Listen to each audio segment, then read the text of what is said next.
Why are you more addicted to your phone than cocaine users are to their drug? That's not hyperbole. Studies show that the average person checks their phone 96 times per day. That's once every 10 minutes while awake. Cocaine addicts typically use 2 to 3 times per day. Your phone is literally more addictive than hard drugs, and nobody's talking about it. I discovered this the hard way when I realized I'd spent 11 hours on my phone in a single day. 11 hours. That's longer than most people sleep. And the scariest part? I had no idea where the time went. Here's what they don't want you to know. The attention economy is worth over $700 billion annually. Facebook, Google, TikTok, they're not social media companies. They're attention harvesting machines, and you're the product being sold. Every scroll, every swipe, every just 5 more minutes, it's all engineered. The infinite scroll wasn't an accident. The red notification dots weren't chosen randomly. Even the pull to refresh motion mimics a slot machine lever. But here's the part that'll make you sick. They hire the same neuroscientists who work with gambling addicts. The same techniques used to keep people at casino slot machines are baked into every app on your phone. Tristan Harris, a former Google design ethicist, admitted, "The problem isn't that people lack willpower. It's that there are 1,000 people on the other side of the screen whose job it is to break whatever responsibility you have." The enemy you never saw coming. I thought I was smart. I thought I could outsmart the algorithm. For 3 years, I tried everything.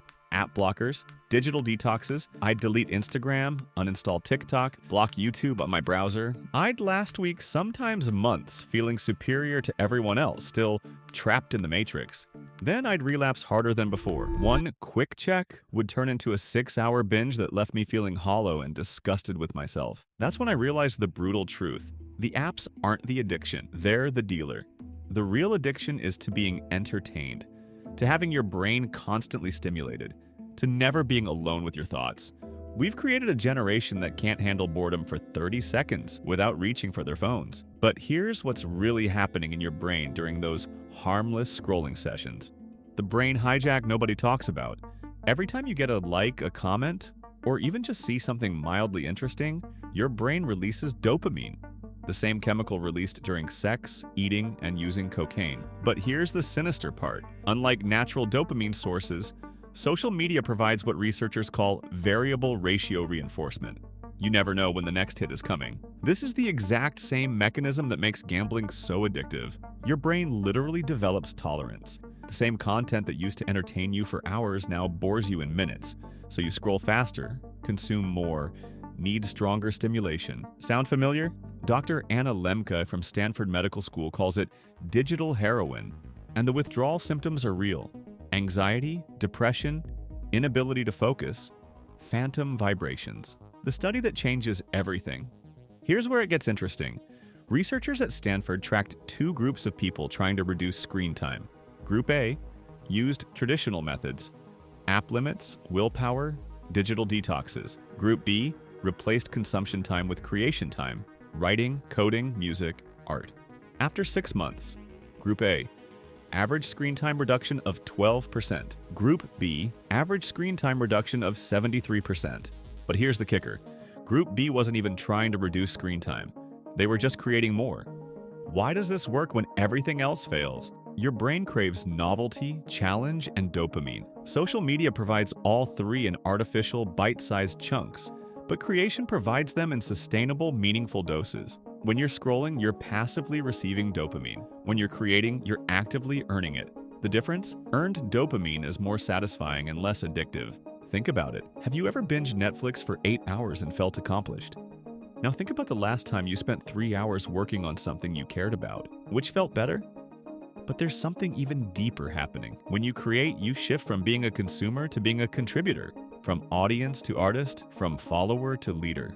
The identity prison most people choose. Here's the part that will make you uncomfortable. Most people won't do this. Why? Because consuming is easier than creating. Being entertained is easier than being engaged. Following is easier than leading. Most people would rather spend 4 hours watching YouTube videos about guitar than 30 minutes actually practicing guitar. They'd rather watch cooking shows than cook. Read about fitness than exercise, consume content about productivity than actually be productive. They'd rather live vicariously through other people's creativity than develop their own. I know this because I was one of them.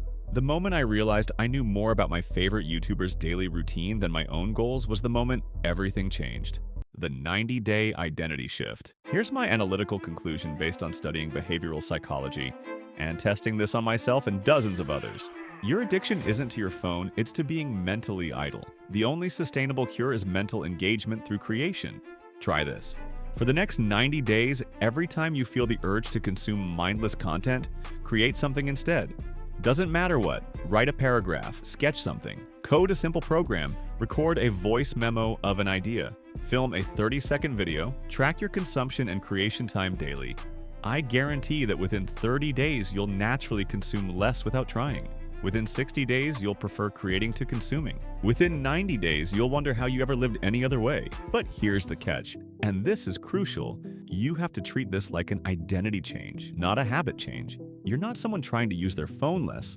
You're someone who creates more than they consume. Because here's the final controversial truth. In a world full of consumers, creators have all the power. They have the money, the influence, the fulfillment, and the freedom that consumers desperately seek through endless scrolling. The question isn't whether this will work. The data proves it works. The question is whether you'll actually do it, or if you'll just bookmark this video and go back to scrolling. What's it going to be? With that said, thanks for watching, and until next time.